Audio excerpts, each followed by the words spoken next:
It's time for another Dice Tower review with the Chief, Bart Brunsheen.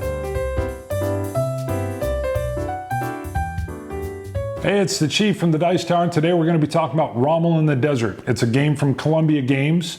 It takes about 3 to 8 hours, so it's up there in its gameplay. It's a 2-player game, and it simulates the North African campaign in World War II. That's early on in the fighting of World War II. It's a block game, larger tactical units, but it's surprising. This game's more about movement and supply and less about the battles, although those are crucial. Let's go in and I'll show you. All right, it's not a mounted board. It's more of a heavy, paper stock kind of board. It's all you need. It works perfect on that. I like the dice that come with it. I love dice with rounded edges. The supply cards, which match the box cover art, and this meaning supply, and this is not supply. Germans start off with 6, Allies with 2, and then every turn thereafter you only get 2. As simple as these are, key. And what really makes this game different. You can see the manual here. The manual is nice, thick manual, not in color, which isn't a deal breaker by any means. It's a little bit wordy, but it gets, there is some things to learn with this game. I'm not going to break down a full turn. You can kind of get lost in the minutia of that. But I can tell you, you're basically going to start off your turn just determining your unit's supply, trying to recover it if it's disrupted. You're then going to do your supply cards. That's hidden. That won't be revealed until the very end of your particular turn. You're then going to do your movement. And then based on the type of card you had, you could do some blitz movement. Then there's combat. If there's any combat to happen, you'll do your final supply check, and then you're going to reveal your cards just to keep everybody honest and kind of verify what you've done. And that's basically it. I've got the units lined up, showing you left to right, which moves faster. Recon units will move 4. Any mechanized unit, this just happens to be armor, will move 3. But you could also have a mech infantry unit, anything that's mechanized. Motorized units will move 2, and unmotorized units will move 1. This is an airborne unit here, or a paratroop unit, but if they were just moving once they're on foot, they're only going to move 1. Now, in conjunction with that, if you're moving along a highway, you will move at a bonus of 4, and then a track will be a bonus of 2, and a trail is a bonus of 1. If you're moving across just open desert, in between where there's no roads, trails, highways, tracks, or whatever, you don't get any bonus at all. So you can see, this recon unit really fast on a highway. It could really zip around, but it might even be able to do you some real good on a track. He's not real powerful though. And movement, as I've already mentioned, is key. All right, here we have the British units, again, more of the NATO symbols. But what's interesting here is in the game, you have multiple countries on the Allies side that are represented. The Australians, the Indians, New Zealanders, South African, Free French, Polish, and the Highland units. All right, the red highways, if you're on a highway, it's considered that you can trace your supply route back to your supply junctions. That's good. You don't have to stretch out units. You don't have to have other units in line holding your supply, but you can't allow an enemy unit to come up and cut off that supply route. If they do, you better have some alternate lines of supply set up. Now it gets more and more difficult as you move away from highways. All right, I've zoomed out to show some of the other tracks and trails so I can show you supply and how you gotta have supply chains if you're going to keep your units in supply. Let's say I've got a unit right here. I would have to have a unit within 3 hexes. So I could have 2 intervening areas that were open, but then I'd have to have a supply connection to him. So let's say I had nothing further up here, but I can track back over to this trail here. I could be down like so. So 1, 2, and then 3 along the track. Now, if you're on a trail, which is this tiny little thing here, you've got to have another unit every 2 hexes. So I'd have to have this unit here with only 1 open intervening hex between us. So you can see with a game with limited amount of counters, if you've got supply chains that are running on little trails, boy, you can't really get a large force mounted. And you run into all kinds of little, supply issues with your defense. Now, if you go off-road, you have to have one every single. So let's say for whatever reason he was here, I would have to have one here, and then I would be connecting into a trail. And then once I'm on a trail, I could start doing the supply rules for a trail. So if you're going to go off-road, you are really demanding a whole lot of supply chain and putting yourself at risk. Great game. You really got to pay attention to your supply. When you move into battle, we'll zoom in. All right, I'm going to show you a chart because it's the easiest way to explain this. If you have a firing unit, you can just cross-reference and see what kind of single fire, double fire, or triple fire you're going to have. And I'll explain that. Single fire is you roll a die and you've got to get a 6 in order to hit and do damage to the targeted unit.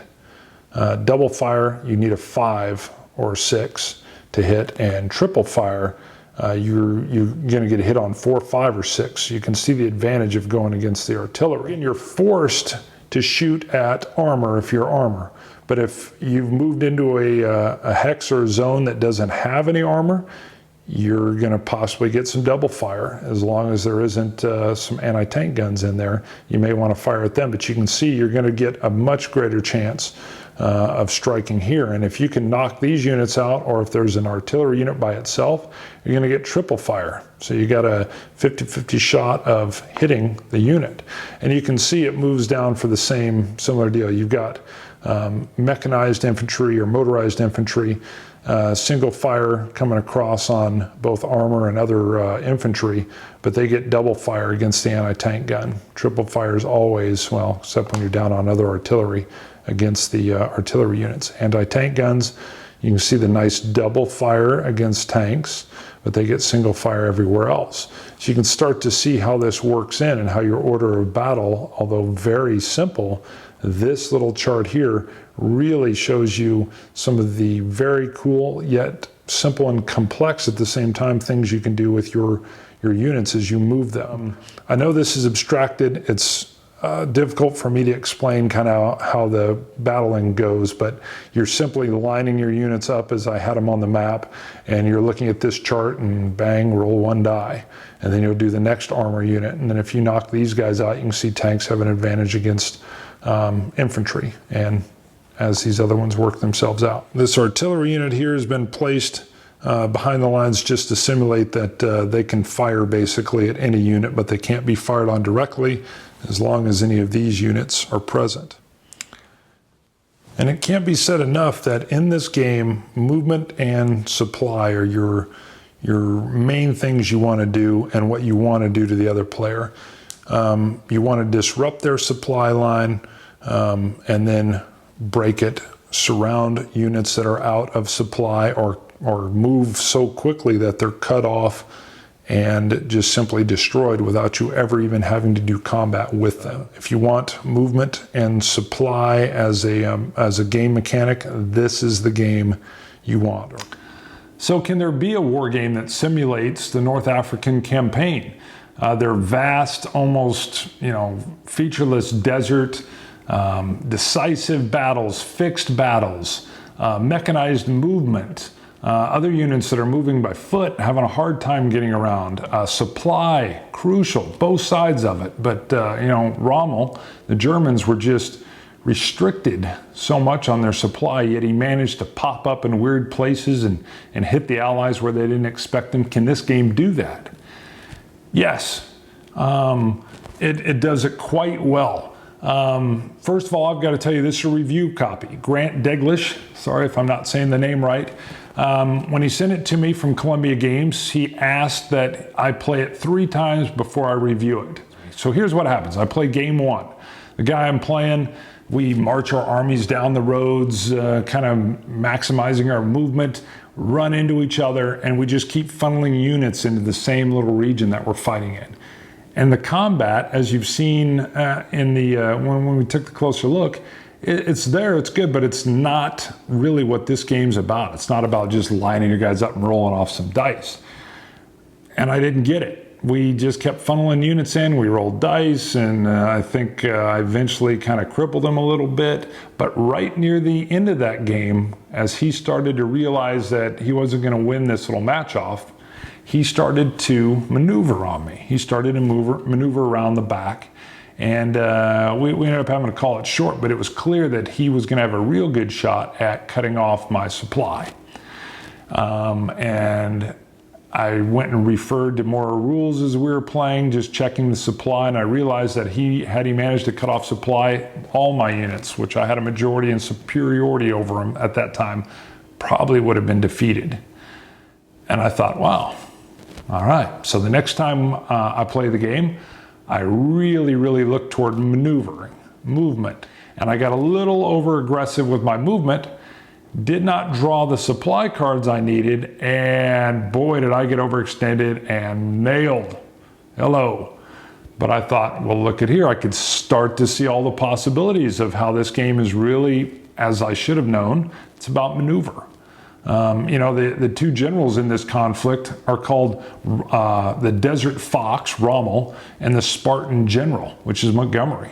I mean, they became icons after this conflict, and I started to see why. So the next time we played, the battles were more about holding particular routes, protecting the supply lines, extending, but trying to not gamble too much as you were extending in, and about threats to a guy's flank, or running a recon unit and hoping you could get them in behind and have them cut off the other guy's supply, or just the sheer fact that the presence that the recon unit was there caused the opponent to start constricting and pulling back.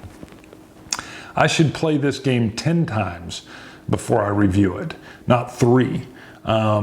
There is a lot going on here. If you at all are interested in what I'm talking about, I think you'll really like this game. This is not your typical war game, just extremely well done. A pleasure to play. Rommel in the Desert from Columbia Games. Go out and give it a shot. See you guys, it's the Chief. Thanks for watching our review today. For more information about board games, as well as the #1 board game audio podcast, check out Dicetower.com for reviews, interviews, and more. I'm Eric Summerer, and you've been watching The Dice Tower.